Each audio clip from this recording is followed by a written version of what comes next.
Welcome to episode 6 of When the Facts Change with me, Liam Halligan. In this episode, I speak to Dr. Jagjit Chadha, Cambridge professor and one of the UK's leading economists. He's just stepped down after a decade running the Westminster-based National Institute for Economic and Social Research, arguably Britain's most highly respected economic think tank. How concerned are you about the state of Britain's public finances in the round? I'm very concerned. As concerned as the period leading up to the IMF loan of 1976. That's how much trouble we're in. And you genuinely believe, Jagjit Chadha, that we are in danger of a 1976-style meltdown? Sadly, I'm not saying it will happen, but I'd say it's very much on the cards. And I'm in a world in which I could imagine it happening, and we'll be bereft in that case.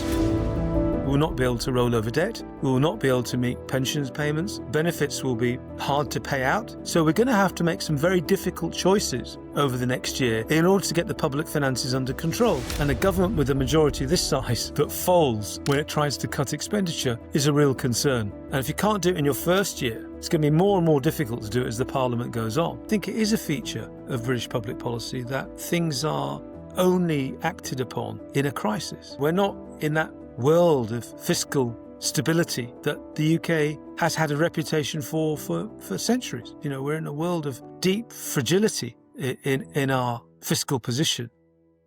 Professor Jagjit Chadha, great to have you with us here on When the Facts Change. Let me start by asking you a general question. How concerned are you about the state of Britain's public finances in the round? Well, you've teed me up there for a very easy goal.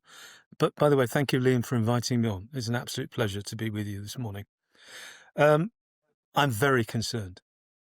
You know, as concerned as the period leading up to the IMF loan of 1976. That's how much trouble we're in.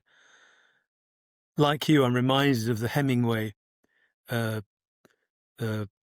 quote from his that kind of says, you know, the way I'd rewrite it is, how would a future economic historian write the late 2020s or 2030s about the UK?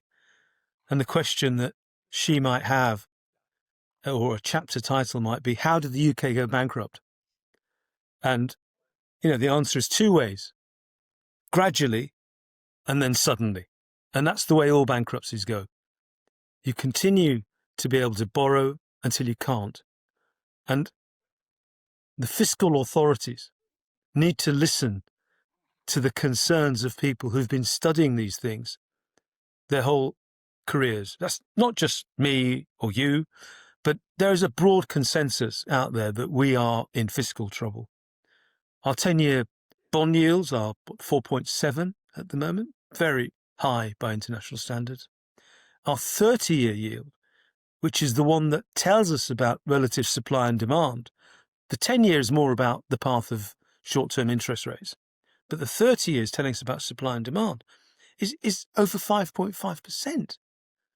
And if that's the rate we're borrowing at, and debt to GDP, you know, is basically 100% of GDP, that means 5% of GDP is going every year on just servicing our debt. And that's our ultimate plan for the defence budget, for example. I mean, that's what we're putting at risk by not consolidating our fiscal position. So we could turn on to that discussion, but I'm terribly concerned the fiscal regime that we have in place has not worked. The idea was it would control debt to GDP. Debt to GDP has more than doubled since the Office for Budget Responsibility came in. I attach no blame to them. They're just following their remit, providing a forecast. Since 2010, in other words. Yeah. And it's not their fault that politicians have failed to meet their own forecasts. And it's not their fault we've suffered huge shocks. But you genuinely think, you know, you're an extremely distinguished academic, public policy expert, the National Institute, which you ran for a long time, is, you know, along with the IFS, it's the most important, you know, quasi-public forecasting body that there is. It's very much in terms of status and authority alongside the OBR and the Bank of England in terms of the respect with which its forecasts are held. And you genuinely believe, Jagjit Chadha, that we are in danger of a 1976 style meltdown? Sadly, I'm not saying it will happen, but I'd say it's very much on the cards. And I'm in a world in which I could imagine it happening, and we'll be bereft in that case. We will not be able to roll over debt. We will not be able to meet pensions payments. Benefits will be hard to pay out. So we're going to have to make some very difficult choices over the next year in order to get the public finances under control, because I don't think we've got them under control. Successive governments, and this one as well, in the short time it's been in office, have U-turned on tax increases and U-turned on expenditure cuts. Now, in this conversation I'm having, I'm not saying we should necessarily increase lots of taxes. We're raising as much tax revenue as we have since 1950. But economist lingo coming up, total managed expenditure by the government, that means the amount that it spends relative to the size of the economy, is now 45%. And even if revenues are, say, at 40%, that means we're going to be running a 5% deficit every year, which is essentially what we've been doing for most of the last decade if we sort of throw out the COVID shock for the moment. When it went up above 10%, of course. Exactly. But I'm sort of giving the benefit of the doubt to the government during COVID. It was a very tough period. If you're running 5% deficits on top of a debt to GDP that's basically 100%, you're not going to be able to get that under control. So there absolutely needs to be some genuine attempt to reduce expenditures and wean people off some of the government support that people are having. In a sense, the public sector has become too large, too many employees, too many people reliant on tax revenues for their income rather than people generating tax revenues through private sector work. Of course, public sector employees pay tax as well, but I think you understand the gist of what I'm trying to say here.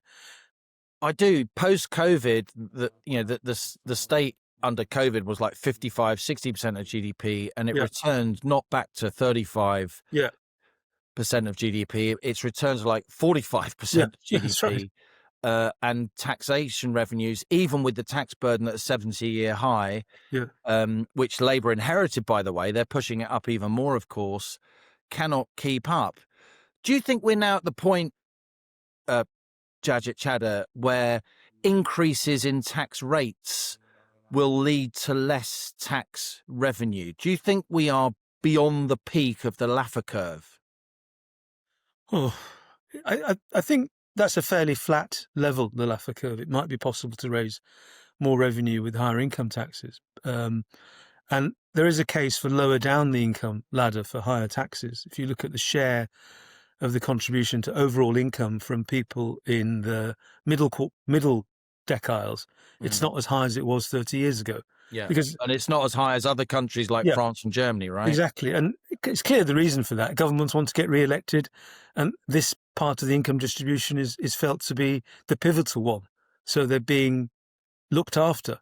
But in the end, they're not going to be looked after if the fiscal position collapses completely. Hence Labour's pledge not to raise taxes on working people, not to put up income tax. Yeah, I have to say at the time, I thought that was a foolhardy statement in order to establish credibility, Clinton style. You and I both remember no new taxes as part of his presidential campaign. But, these income tax, VAT, and national insurance are really the important parts of the tax revenue base. And income tax is not where it ought to be. You could have a broader approach to VAT that would also help raise revenues. But at the same time, we absolutely need to think very carefully about how to reduce expenditure. There are too many calls on the public purse at the moment. And the problem with that is, if we're spending on current expenditure through fiscal policy. Where's the room for investment? Now, I know the fiscal framework says we have to balance current expenditure, allowing borrowing for investment, but that's more borrowing. so if we're failing to hit the expenditure target, and the National Institute forecast last week that we will by 29-30 miss that by nearly 2% of GDP.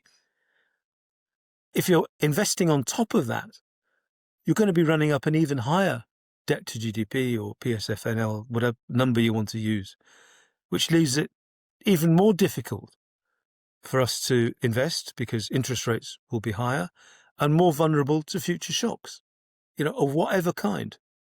So the OBR, you know these numbers as well as I do, Jagjit. The OBR at the beginning of the last fiscal year, April 24, were predicting UK government borrowing of about £80 billion in the fiscal year April 24 to April 25. It turned out not at £80 billion, it turned out at £151 billion. I mean, how can we miss by so much? In a 12-month period, the OBR's forecast was 70 billion plus out. And yet we're having arguments about single-digit billion misses of the fiscal rules in 5 years' time. Yeah. It strikes me that the debate about our public finances is a complete nonsense. Well, absolutely. One of the problems of fiscal rules is not only that they're based on forecast, they kind of let bygones be bygones. As you say, we missed by a huge amount last year, but there's no attempt to correct that this year. There's no comment on that miss. I mean, who even has noticed that? Well, you have. Like us. I don't know who else. And the financial markets, of course. Yeah.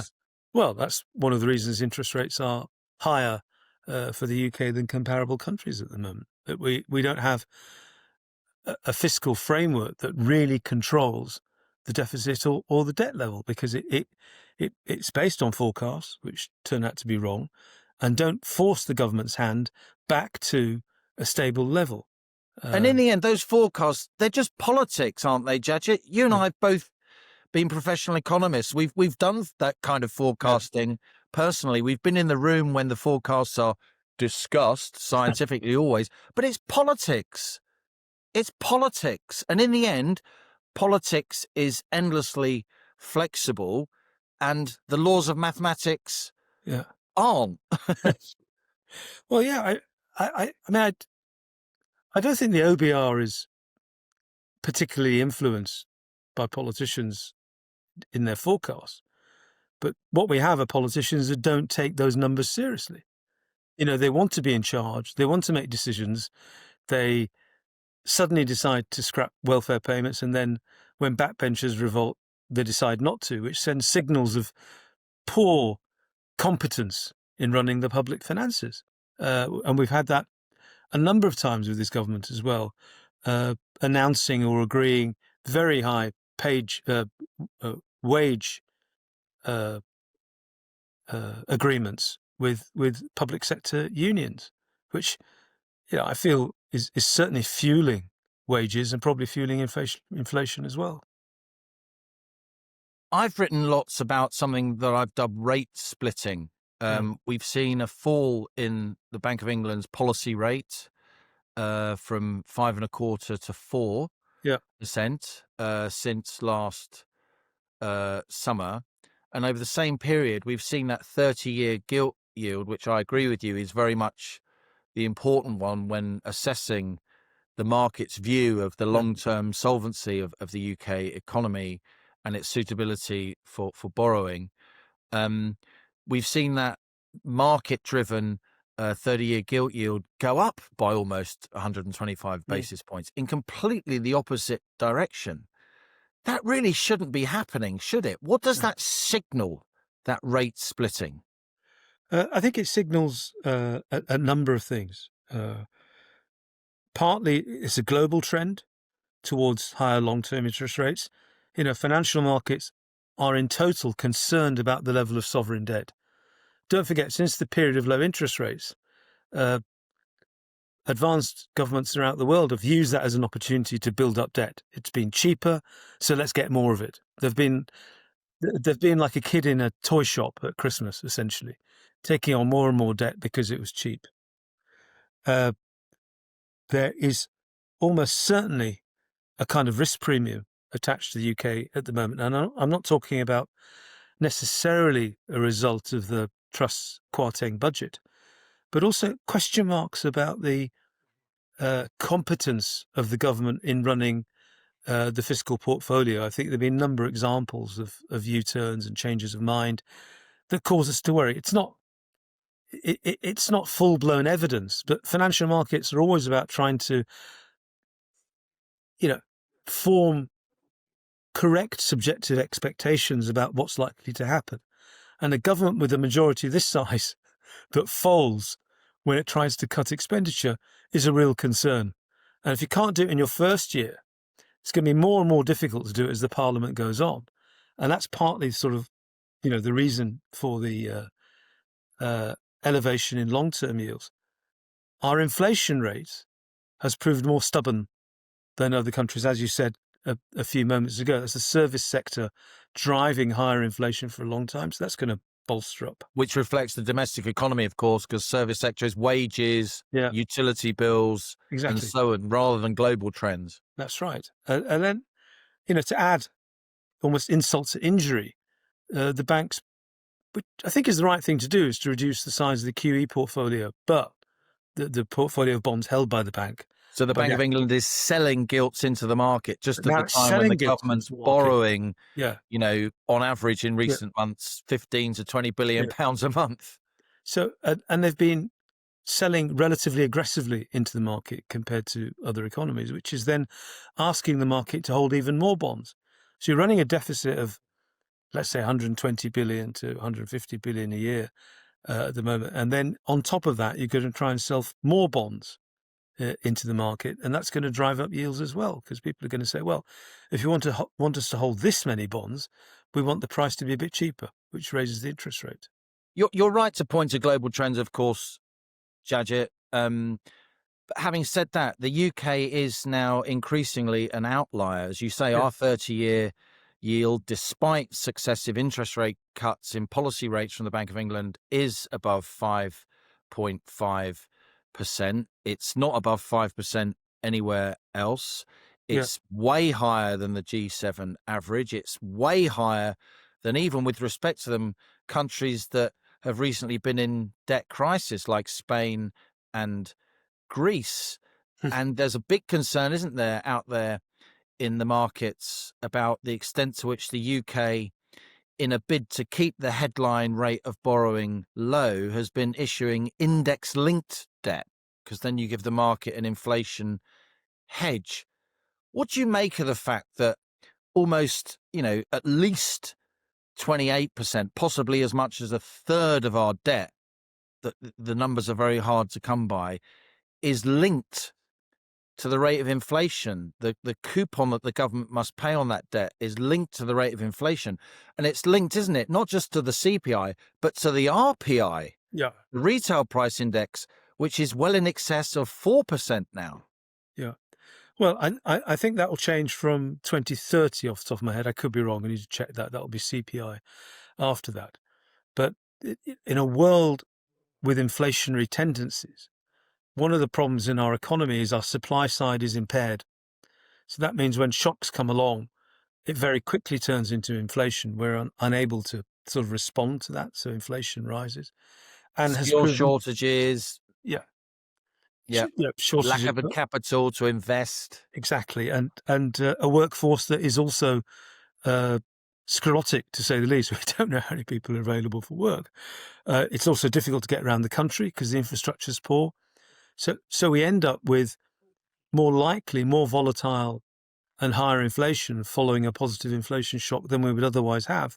And that's not necessarily the Bank of England's fault. It's a structural issue to do with the economy that can then easily mean that the cost of servicing the inflation index-linked debt will be terribly expensive relative to the equivalent of having issued nominal debt. I mean, nobody is advising this, but at least one saving grace of an inflation shock when you've issued nominal debt is its real value falls. Yeah. It becomes easier to service. Now, I'm not advising that as a policy, but if it happens, I shan't say by accident, but if it happens not by design, but, for example, after Putin's invasion of Ukraine, there's an inflation shock, that would have eroded some of the nominal debt. But if it's index-linked, it won't do that.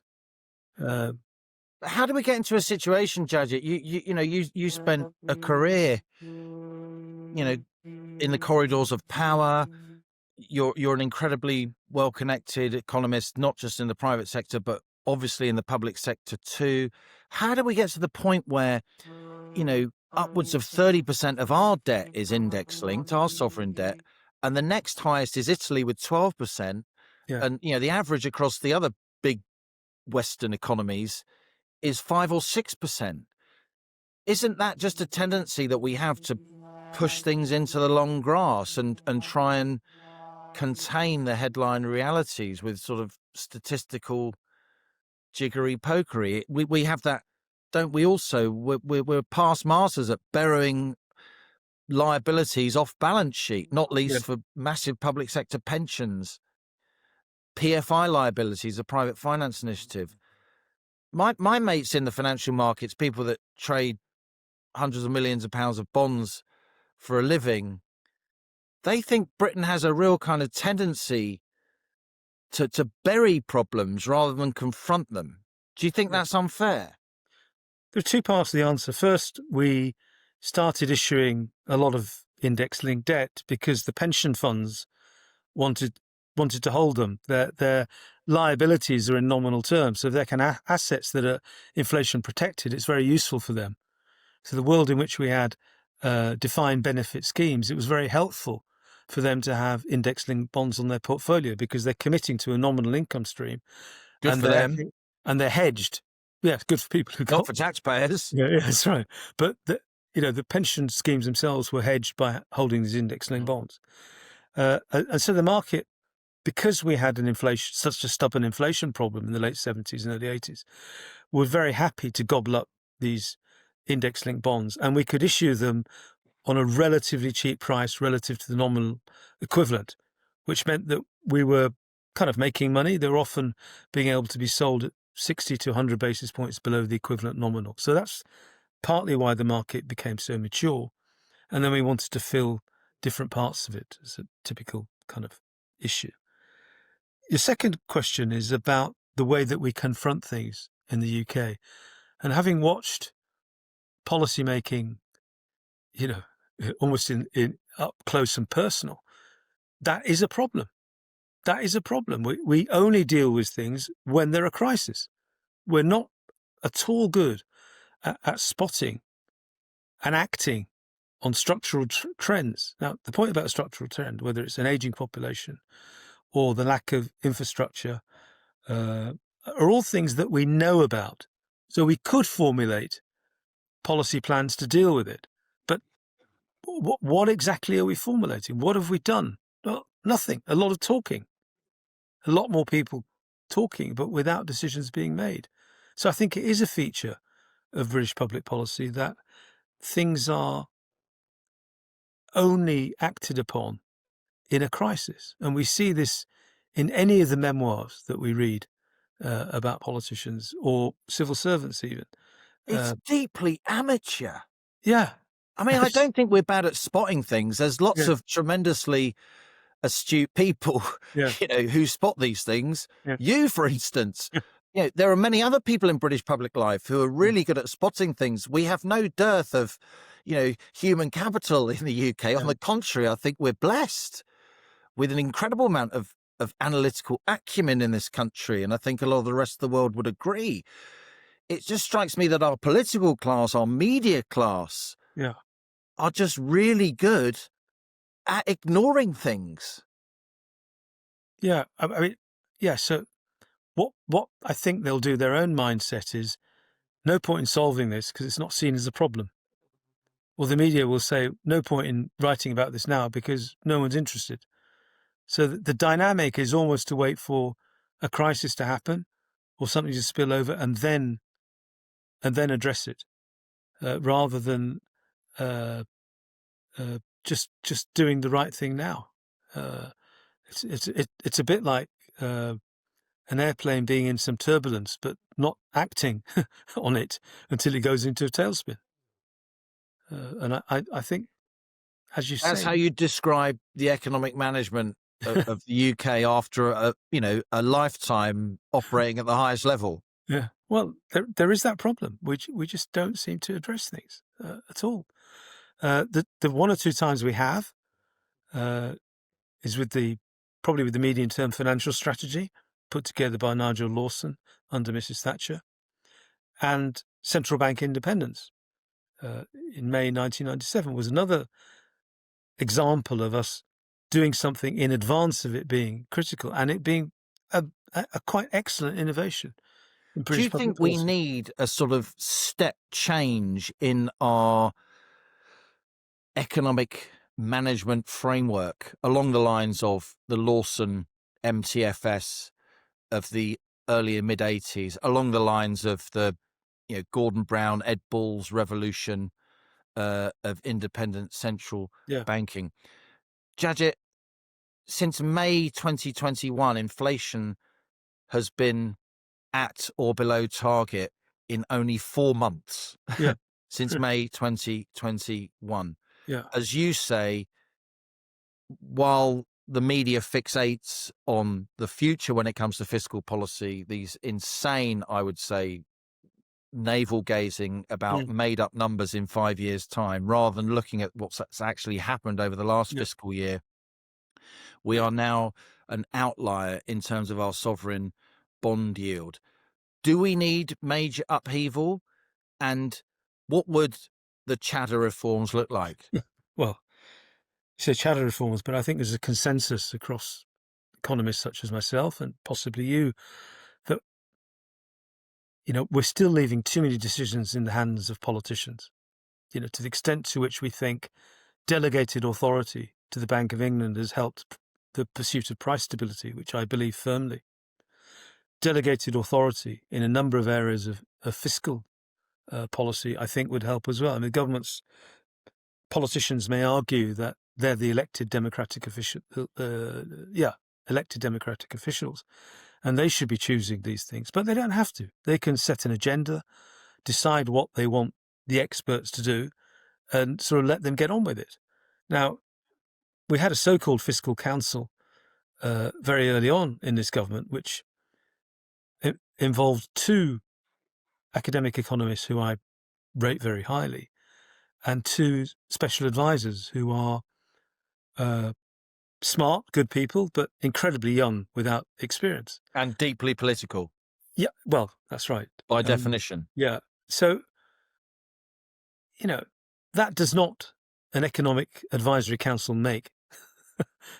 How effective has that body been in terms of reassuring financial markets that the British government has a handle on proper fiscal management? Well, I think there's been some progress on industrial strategy, but that, of course, is ultimately expensive as well. So it's talking about more expenditure. If you listen to most of the pronouncements by the government, it's all about extra expenditure.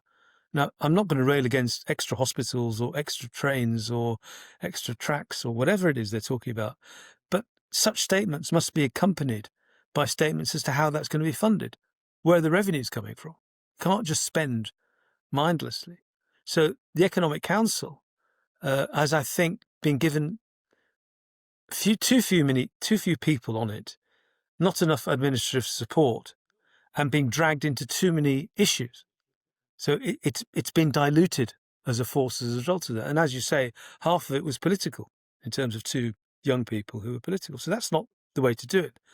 I think it's an interesting question as to how you would design a system of advice to the government on fiscal policy under which the Treasury didn't feel undermined because that's its job, and under which politicians would be willing to accept the advice, because unfortunately a council such as that would sometimes say the government's wrong. and given our media, that message would be amplified. We might need it. People who are on the council might say such things out of their own sense of what society needed, but the politicians would be worried that such statements would be used to beat them up with. So we need to sort of be very clear about what the role and the remit of such a council is, and that it says things kind of, without prejudice, without necessarily deeply criticising the government. But on the other hand, if the council is asked to write a report or a critique of government policy, that will look like a damaging statement for the government. So I think it's going to be hard. You remember, Nicholas Stern, a generation ago, who kind of walked out because it was impossible for him to have the influence that we wanted. And Alan Blinder in the States did a similar thing because Two very distinguished academics. Yeah, absolutely. As is Nicholas Stern. Mm. So, but I think if we put our minds to it, we should be able to think up a mechanism by which a set of economic policies are looked at carefully by an economic council who, sign some kind of, I won't report this at the moment, that goes back to the government. And then there's a final kind of response, an iteration here. So the policies are in a better space and maybe sequenced. Maybe we can't do everything at the same time. What we have to do in the first instance on fiscal policy is cut expenditure and raise revenue.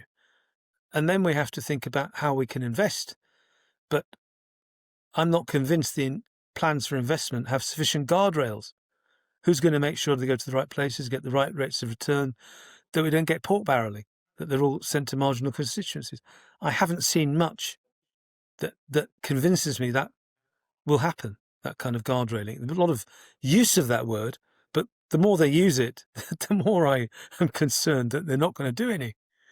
That it's just lip service. Well, it's just using the word. You say, we said we put guardrails up. Just as a slight diversion, you're a very mild-mannered, polite man, if I may say so. My wife may not agree. But let's just talk briefly about the media, not to indulge me. Yeah. But I do think it's important. To what extent do you think the way the media reports economics has changed in our lifetimes? Yeah. What have been the downsides of that? Well, I think there are two things. I got to know the whole cadre of economic journalists very well. In fact, I've known you for a ridiculous amount of time, but it's been a great pleasure.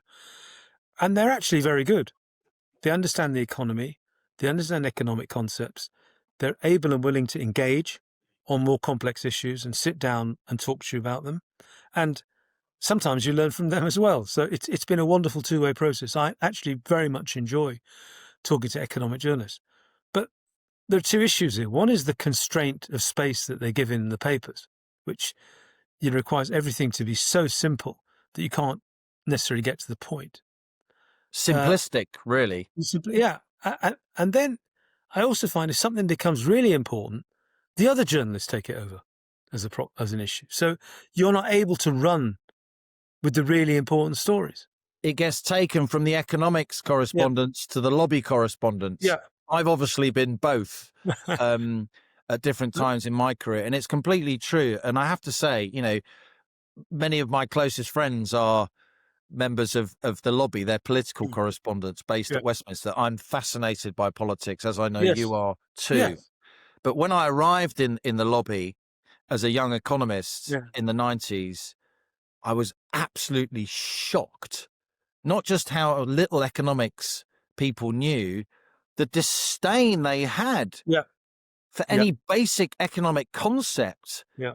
A policy just became, 5 words between two commas in a second paragraph. Yeah. People constantly confusing levels with rates of change. Don't talk to me about it. There is a culture almost of inverse snobbery here. I'm really smart. No disrespect to people who are doing English or languages. I love both very much. But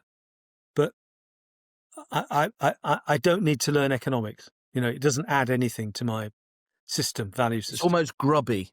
Yeah, that's right. It's trade. Yeah, that's right. It's trade. It is, the forecasts are never right. The subject is a dismal science. Da da da da da.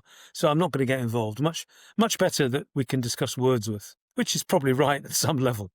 But there is important stuff to discuss if you're an economist that you understand. If we go back to all the things that we've been talking about, you have to have some training and interest in economics to form a judgment on these things. And the fact that economists are not given enough, economic journalists are not given enough space, and in the hierarchy of journalism, it's the politics and international relations that sit at the top. I mean, perhaps the one example against that is Will Hutton, who writes competently about economics and was editor of the Observer, I think, or the Guardian. Even Will would agree, and I say this with fondness for him. We often don't agree, but we're on very good terms. The peak of Will's career has passed. Yeah. And where is the next Will Hutton? I mean, don't talk to me about how economics has been squeezed out of broadcasting, mainstream broadcasting. I've spent an entire career trying to get economics on the telly. Yeah. And it's proved so difficult. Yeah. And when Will was, in his prime, economics was all over the telly. We had the Money Programme, Newsnight and Channel 4 News had very prominent economics editors who were very significant people who had enormous power in newsrooms. That's all gone. Yeah. It has. It's a very interesting development, and doesn't help with the tenor of our discussion today. It means that these slow boiling but incredibly worrying problems of fiscal policy are not discussed properly. What we get is a discussion saying, "Are we going to meet the fiscal ceiling by 9.9 billion or not?" Which is a facile in 2029-30. Yeah. So we have to explain it in a way that people can we've just had a forecast in a single year. Yeah. That was 70 billion out. Yeah. I mean, so, no one's been given the time and space to do that. So the interesting thing is, because of that, to some extent, my guess is you also end up with these facile rules, because people in policy or government are saying, okay, what can we adopt that we can get across in 30 seconds at the news at 10? Well, how about this? This is the level of debt we're going for. So we end up with simplistic discussion of what fiscal policy should be about, rather than thinking really hard about the provision of public goods, the sequencing of the provision of those public goods, the extent to which anything on the public sector side can help growth. It's not just investment. Educating people kind of matters. Helping people get around the country matters. But none of these things are discussed. It's all expenditure. Now, I'm not saying as a result of what I've said we should open the purse strings, but we should think carefully and then have a sequence, a plan, a medium-term fiscal strategy where we're going to work these things through would be important. How worried should we be, Jagjit Chadha, that of the 150-odd billion that the government borrowed last year, more than 2/3, 105 billion of that, was itself spent on the interest payments on existing debt? Yeah. That strikes me as something approaching a Ponzi scheme. Yeah. Well, I mean, that's what I started with. It's not far off that. If we're going to keep missing our debt or deficit targets and those long-term interest rates keep climbing, don't forget a couple of years ago they were 3% or under, but at 5.5%, that's a huge call on the public purse. And the financial markets are feeling the strain of large levels of sovereign debt across the advanced world. And in all of that, we're right at the top of the distribution. And it's distribution we don't want to be at the top of. And we're increasingly an outlier. Our inflation is increasingly an outlier. Yeah. Our bond yields are increasingly higher than other G7 countries. Yeah.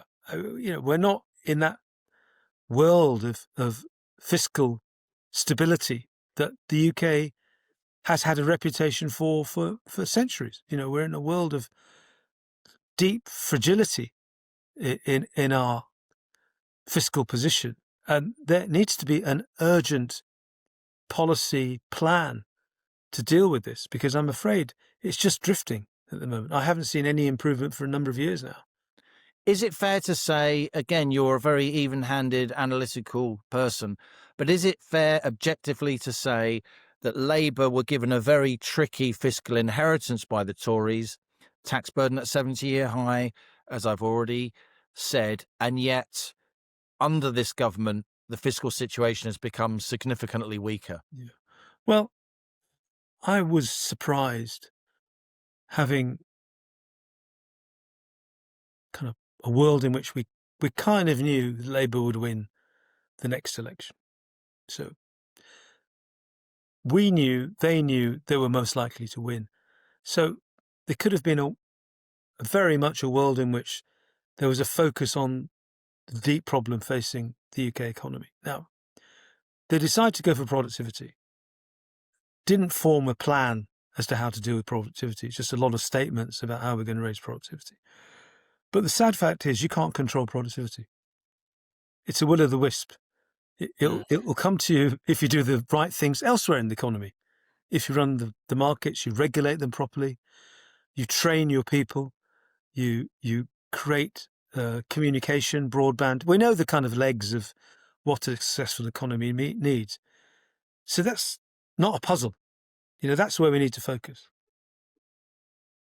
But you can't control it. It may come 4 or 5 years down the line. It may happen immediately. So it's not a good idea to target something that you can't control. But what they ought to have recognised, and the likes of you and I have recognised for a number of years, that the biggest risk facing the UK economy is fiscal collapse.